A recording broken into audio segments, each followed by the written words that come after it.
Assalamualaikum warahmatullahi wabarakatuh. Selamat siang, saya Khalif Alam dari Prodi Teknik Mesin Universitas Cendana Badra.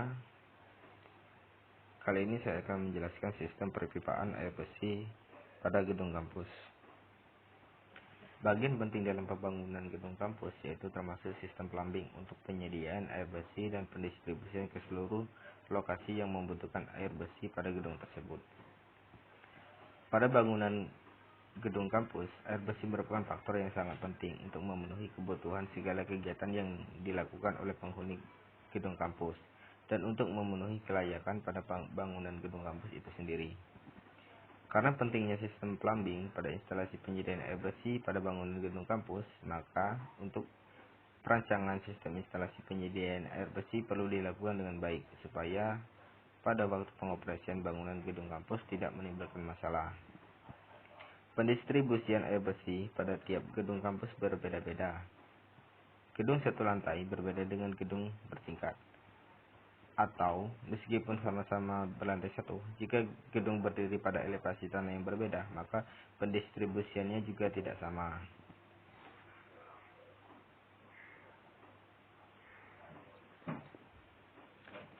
Instalasi atau distribusi air bersih. Dalam penyediaan air bersih yang digunakan untuk manusia, supaya air yang disediakan bisa digunakan dengan aman atau tidak membahayakan bagi penggunanya, pada waktu ini sistem penyediaan air bersih yang banyak digunakan dapat dikelompokkan sebagai berikut. Yang pertama, sistem sambungan langsung. Yang kedua, sistem tangki atap. Yang ketiga, sistem tangki tekan. Yang keempat, sistem tanpa tangki.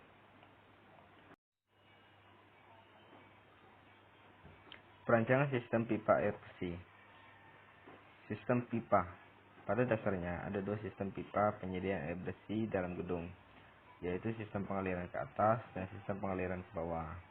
Dalam sistem pengaliran ke atas, pipa utama dipasang dari tangki atas ke bawah, sampai langit-langit lantai terbawah dari gedung. Kemudian mendatar dan bercabang-cabang, tegak ke atas untuk melayani lantai-lantai di atasnya.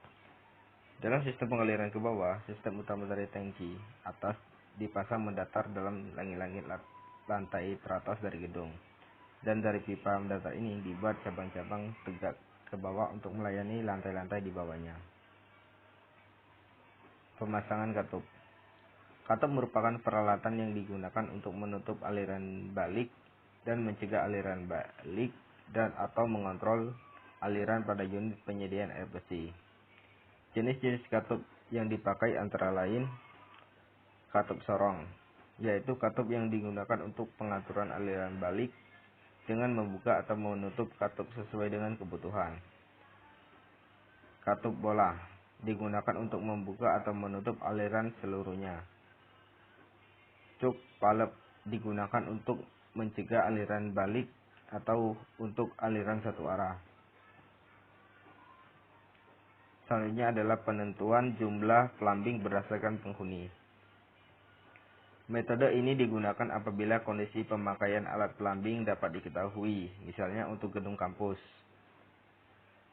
Juga harus diketahui jumlah dari setiap jenis alat plumbing dalam gedung tersebut. Tetapi, kalau jumlah penghuni tidak dapat diketahui, biasanya ditaksirkan berdasarkan luas lantai dan menetapkan kepadatan penghuni perluasan lantai.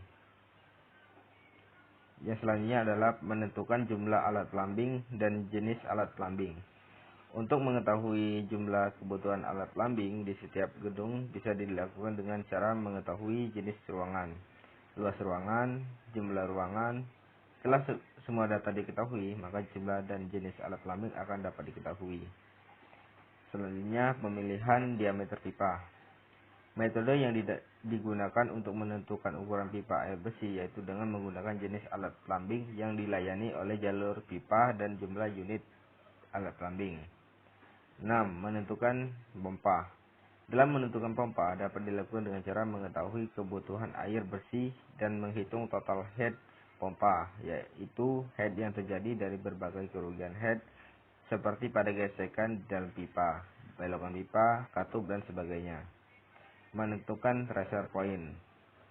Untuk menentukan reservoir, selain memperhatikan kebutuhan air bersih pada gedung kampus juga perlu memperhatikan bahan yang akan digunakan untuk menampung air bersih tersebut.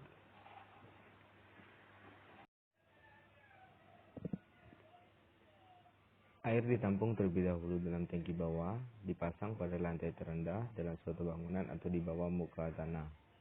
Kemudian dipompakan ke suatu tangki atas yang biasanya dipasang di atas atap atau di atas lantai tertinggi bangunan. Untuk bangunan bertingkat lebih dari 2 lantai, yang memungkinkan di atap diletakkan tangki atap. Air dari pump melewati meteran air dialirkan ke tangki bawah yang berada di basement, lalu dipompakan ke tangki atap yang berada di atap bangunan, dan dari tangki atap air didistribusikan ke kamar mandi, toilet, dapur, dan lain-lainnya dengan gaya gravitasi.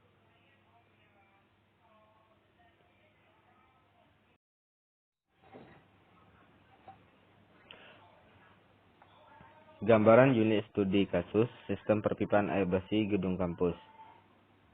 Besarnya nilai kebutuhan akan air bersih di Universitas Pasir Panggarayan ditinjau dari jumlah penggunaan adalah sebesar 15.780 liter per hari dengan rata-rata durasi pemakaian per hari adalah 8 jam.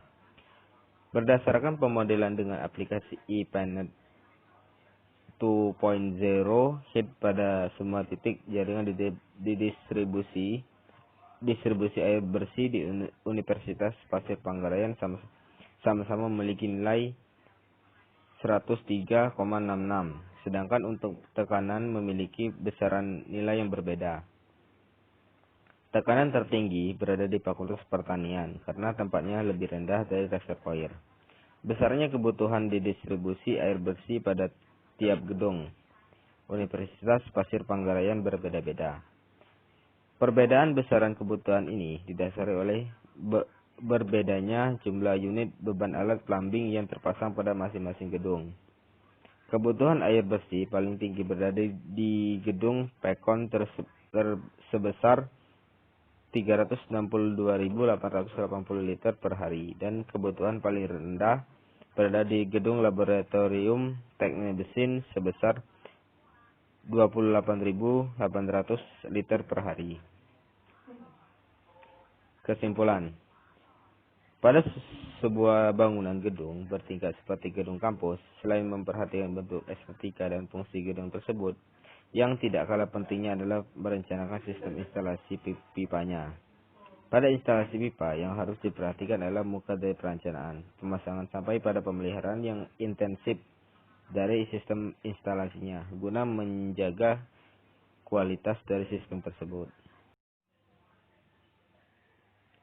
Cukup sekian penjelasan dari saya tentang sistem perpipaan air bersih pada gedung kampus, dan terima kasih saya ucapkan atas perhatiannya. Semoga apa yang saya sampaikan semoga bisa bermanfaat bagi teman-teman, dan juga saya memohon maaf apabila dalam penyampaian ini masih banyak salah dalam pengucapan maupun penjelasannya. Saya memohon maaf sebesar-besarnya.